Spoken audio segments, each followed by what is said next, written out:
Hey everyone, welcome to AMC Movie Talk for movie fans. I'm your host, Ashley Mova, and this is our daily show giving you all the latest news from the world of movies with insight into what it all means. Joining me as always is AMC's Editor-in-Chief, John Campia. Hello, Ashley. Greetings and salutations, everybody. Welcome to the show. It is a wonderful, beautifully cool day outside. I love it when it's cooler weather in Los Angeles. I hate it. I like the warm. And joining us via Skype land is director of the popular animated series Metalocalypse and the new upcoming film, The Death of Superman Lives. What happened? John Schnepp. What's up? What up? How you doing, Schnepp? What's going on? It is a nice day out today. All right. Ever since Sam Raimi came out in 2002 with his film Spider-Man, Spidey fans have been clamoring for a film version of Venom. They got their wish, well, sort of, in Spider-Man 3, but that version of Venom left a lot of fans disappointed. Over the past few years, we've heard rumors of a potential Venom standalone film. Zombieland writers Rhett Reese and Paul Wernick actually penned a script for Venom back in 2008. The studio brought on Hunger Games director Gary Ross to direct the project. Ross left shortly thereafter. More recently, Chronicle director Josh Trank was hired to direct it, but has recently been tied up in his Fantastic Four reboot that he's helming. Reese and Wernick now say their film Venom will most likely never get made. When asked about their Venom script, the pair said, "It likely will not become a movie in that form. Too many things have happened in between now and then, and different people have been involved, and it's just likely not to happen in the form that we wrote it, unfortunately. It was a realistic, grounded, a little more dark take on the character. Yeah, it was definitely kind of dark and soul-searching. We love it and we're proud of it." John, as a fan, how do you feel about the current status of Venom? Really sad, actually. Quite sad. First of all, I love Gary Ross as a director. I think he's a great director. I think he would have been great for Venom. I like the scripts that we've seen from these guys so far, so I would have liked to have seen that sort of a Venom incarnation. And even with Ross gone, I loved what Josh Trank did on Chronicle, so I think he would be neat, but he's kind of tied up on Fantastic Four now. So I'm two things. Number one, I'm disappointed with the current status of Venom because I think so many of us want to see a really good standalone Venom film and what you can do with that. But at the same time, I'm not surprised. Venom has always been, in the best of circumstances, a tricky character to try to bring to the big screen. He is so weird and so complex. He's actually quite a complex character. A lot of people think of Venom as just a mindless, ripping, killing machine. And that's really not Venom. There's a lot more to Venom than just that. So, yeah, disappointed but not surprised. What about you, Schnepp? Well, I mean, I think they nailed it with Spider-Man 3, right, guys? We got Venom. It was awesome. Spider-Man 3, remember? We had Topher Grace. He was a photographer dude, and then he had the goo drip on him. And then he had the big mouth. He's like, "I'm going to kill Spider-Man." Wasn't that awesome? I don't know what else we could do with that character, Venom. He's been done already. I think he's been totally all used up in that amazing film, Spider-Man 3. I don't really, yeah, so I guess a movie that was maybe more faithful to the comic books would have been interesting, but that's not going to happen. All right. A few months ago, director Roland Emmerich let us know that he and producer Dean Devlin were developing 2 sequels to his hit film Independence Day, which would be titled ID Forever Part 1 and ID Forever Part 2, and that they would do the films with or without Will Smith, who is currently holding out. It seems that Emmerich is true to his word and progress has been made on the sequels. Reports claim Emmerich has finished the first draft of the scripts for the 2 films and has handed it over to White House Down and the Amazing Spider-Man screenwriter James Vanderbilt for a rewrite. Emmerich describes the storyline like this: while there may be some familiar faces in the sequels, Bill Pullman has already confirmed that he's on board, Will Smith has not. Their storylines will focus on a new generation of human heroes, including the stepson of Will Smith's Independence Day character, played in that film by Ross Bagley. It's still some of the same characters, but also new younger characters. It's a little bit more like The Sons Take Over, says Emmerich, who promises that the first sequel will have a cliffhanger ending to keep audiences coming back for more. The first one ends on a little success, but only enough to give the humans hope. And then in the second one, they free themselves again from the aliens. It's a changed world. It's like a parallel history. Humans have harnessed all the alien technology. We don't know how to duplicate it because it's organically grown technology, but we know how to take an anti-gravity device and put it in a human airplane. Schnepp, how does all this sound to you? I'm sorry, what? Organically grown plasma beams. ID forever, right? Is that it? ID? Roland Emmerich. He's at it again. ID Forever and ID Forever Part 2. Organically grown plasma shields. Humans must fight again, then be released successfully. Almost success, but then the aliens take over, then come back and see Part 3. I don't know. I'll see him. Obviously, I'll go see him because I love the first Independence Day. And Bill Pullman's awesome. You know, that's one of these. This is one of those films that I just don't even get why they're making it, other than it made a lot of money, and the studios are like, yeah, people will go see it. So there you go.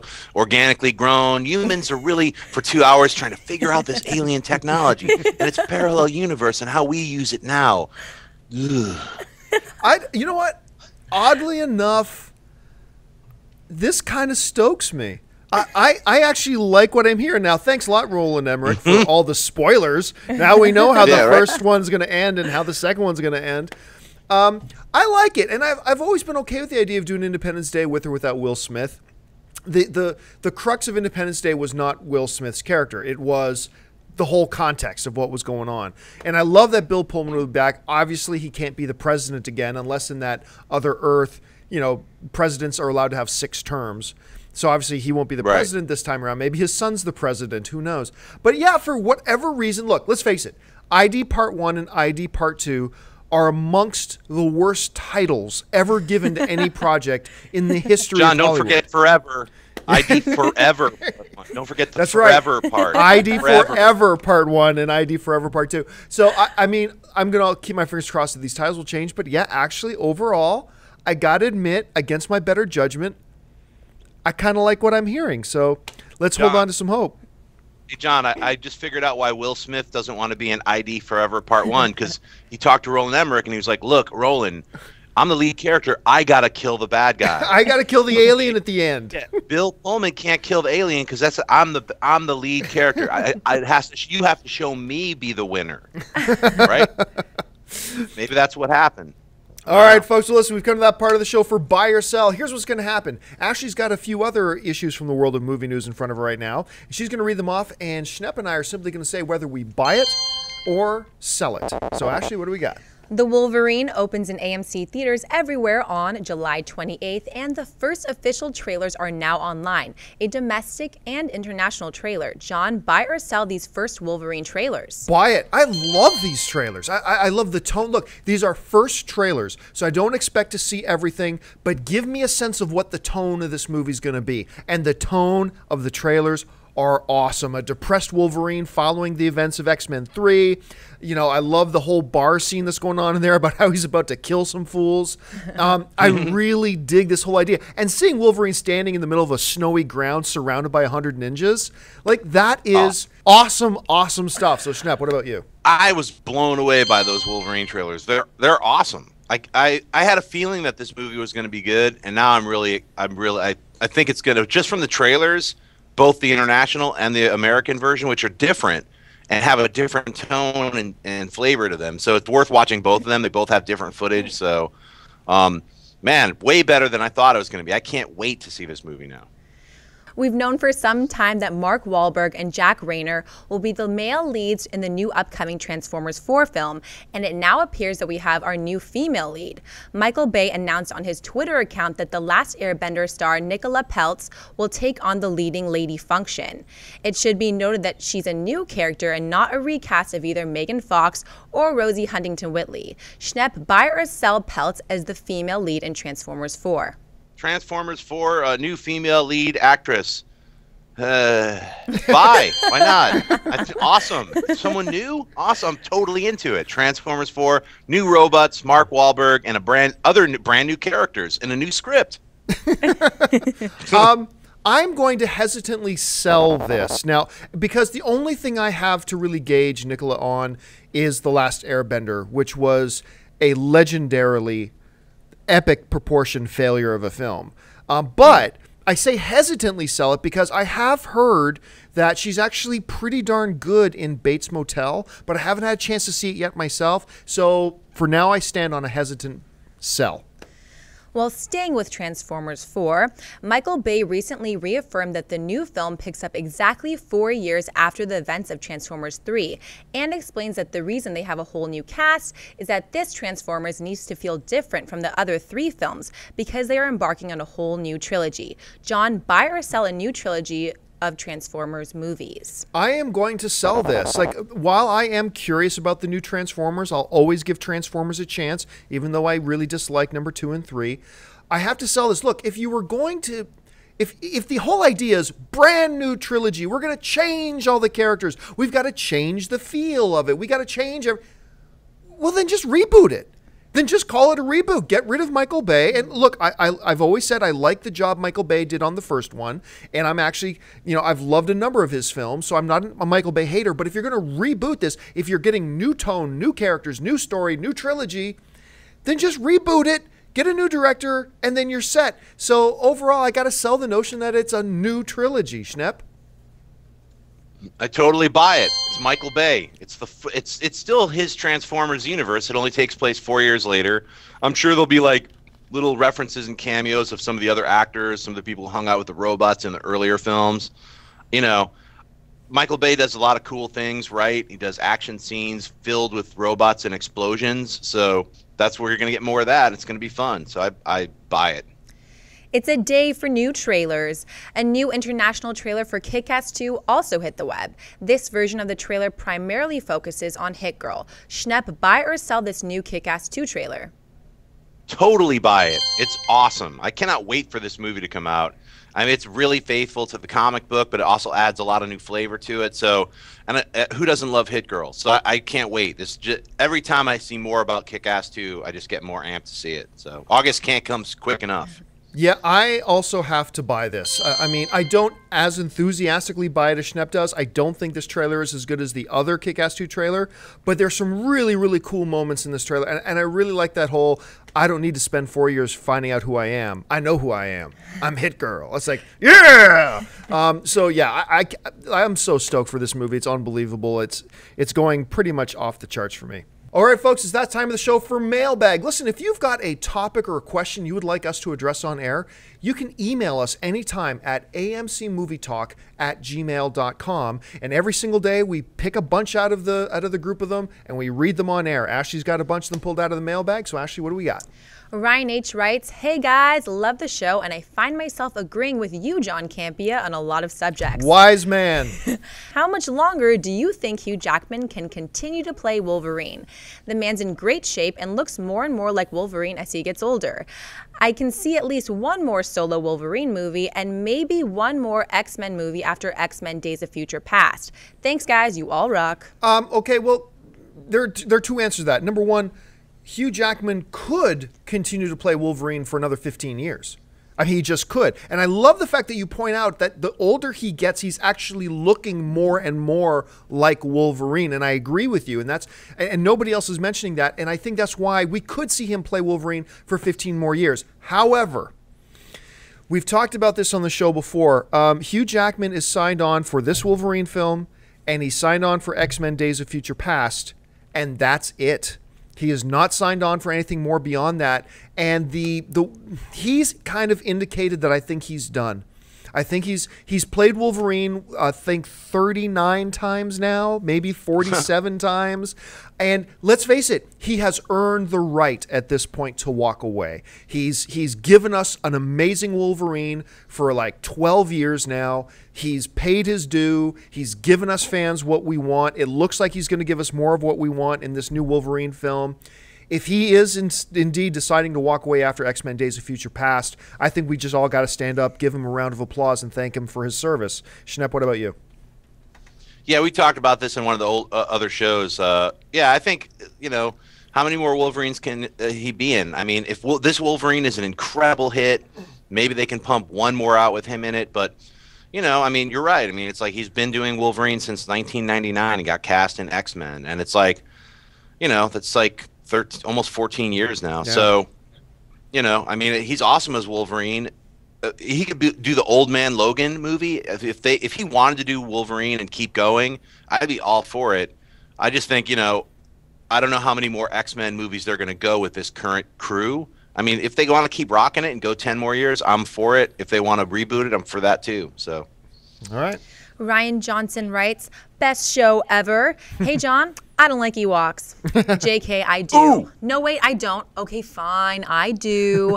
My question is, when I took a look at Zod's armor in Man of Steel, I noticed that his chest emblem looks like Darkseid's Omega symbol. So I thought that maybe this is the connection to Justice League that Zack Snyder was talking about, that Zod is really working for Darkseid. What do you guys think?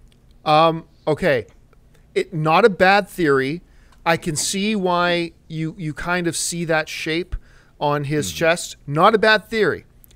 But they better not be saying that Zod works for Darkseid. First of all, I don't actually think they're looking that far ahead when they made Man of Steel. I don't think they were thinking about the next movie. I think they were just thinking about Man of Steel, leaving some doors open, but I don't think they were already laying groundwork for future villains. But here's why they better not having Zod work for Darkseid. It's because of this. Zod works for no one. He is General Zod. All kneel before Zod. Zod does not kneel to anybody else. And if they set up Zod as somebody else's lackey and completely betray that core essential element to who Zod is, Zod sees himself as the supreme being in the universe. And if he didn't see himself as the supreme being in the universe, he would find the supreme being in the universe and kill them so that all would kneel to him. So this notion that he works for somebody else offends me.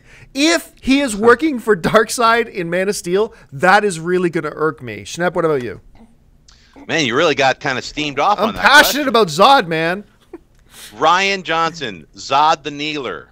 Right? How's that sound? It's not going to be happening. I think you're just looking at that symbol a little too hard, man. That's, to me, I never saw the Omega's sign, but and I don't think it connects at all to Darkseid. That's just my opinion. I think it'll be standalone, and when he's talking about there's some kind of Justice League reference, I think it'll be, some kind of satellite base on Earth, similar to the Avengers Initiative type thing. I think they're going to try to introduce the Justice League satellite. That's my guess. So that's how I think they're going to try to roll that in. I can't wait to see the movie Man of Steel. It's going to be awesome. TR writes, hey guys, I have been a fan of the show since last summer and I feel like I have received an education on films from watching you guys. So thank you very much for that.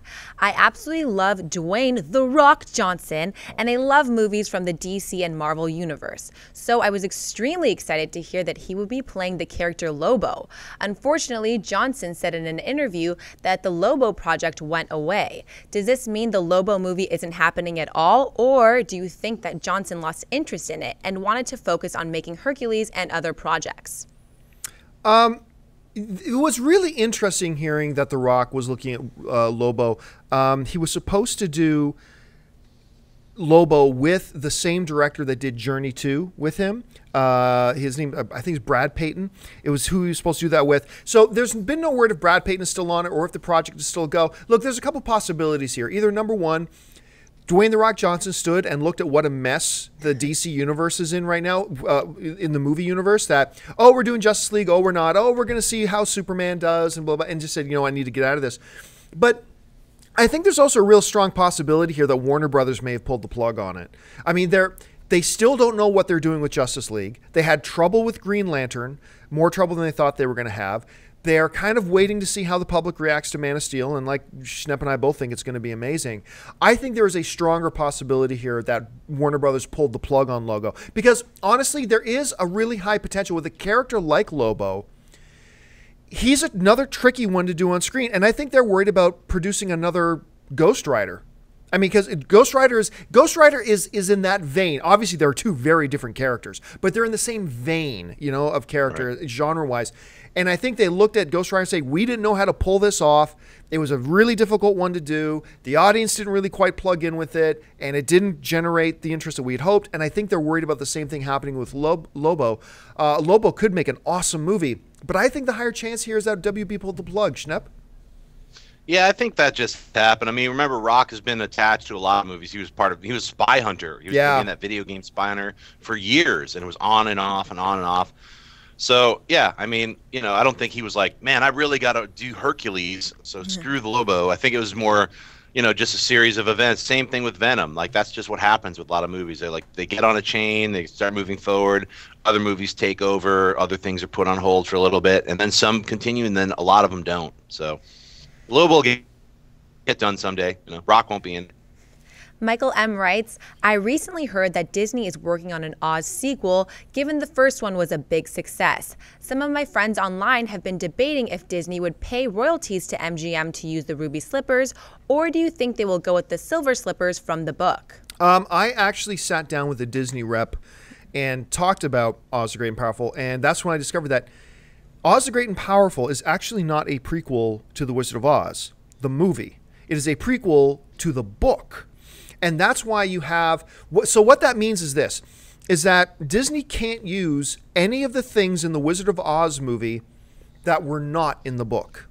So for example, the flying monkeys, the witches flying monkeys in the movie The Wizard of Oz apparently was not in the book. I have not read the book myself. And so Oz the Great and Powerful had to make flying gorillas. They had to be different. And the Disney representative told me that they don't plan on using anything that was exclusively in the Wizard of Oz movie and not in the books. They're only going to use stuff from the books or new stuff that they make original. So going by that, I think you're probably looking more at the idea of the slippers as opposed to the ruby slippers. I think you're looking at the silver stuff and anything that's in the book. Schnepp, does that notion that they can't use anything from the movie that wasn't in the book deter you at all from Oz the Great and Powerful or its potential sequel? I was going to say, I think they should just use like diamond sneakers or something, Like, modernize it. I don't think it matters at all that they can't use any of the stuff from the original Wizard of Oz, because that's the original Wizard of Oz. This is a brand new take, but it's also based on the book. So they're using what's been kind of established in our memories, but they can't actually use a lot of the stuff that was contractually done for the film and not the book. It doesn't bother me at all. I mean, in fact, we were talking about this. There's like 9 Oz movies all going on at the same time right now. So we're gonna get some of that flavor from each one of them. One of those movies is gonna have the ruby slippers for that one person who's like, it's not Oz unless they have the red slipper. All right, folks. Well, listen, we've run out of time. Thanks so much for joining us. Listen, before you do anything else, stop what you're doing and click that subscribe button. Become a subscriber to our AMC Movie News YouTube channel. It'll keep you up to date on everything going on in the world of movie news and, of course, our daily AMC Movie Talk show. Go on out and see a movie tonight. Head on over to amctheaters.com for your theater and showtime information. If you want an audio-only version of this podcast, look into the description of this video and you'll find links to our iTunes and our Stitcher radio. And once again, don't forget to click that subscribe button. I want to thank, as always, our lovely host, Miss Ashley Mova. Guys. I want to thank the one and the only Mr. John Schnepp. Hey, I'm going to watch Star Trek Into Darkness international trailer, Wolverine international trailer, Kick-Ass international trailer. I'm just going to watch it like 5 trailers right now. Have a trailer freak out. And most of all, thank you to you guys. Listen, don't forget, the most important part of the show is not what we have to say. It's what you have to say. So make sure you jump down to the comment section below and leave your thoughts on any or all the topics that we discussed today. So once again, thanks a lot for joining us. My name is John Campia for AMC Movie News. Bye-bye.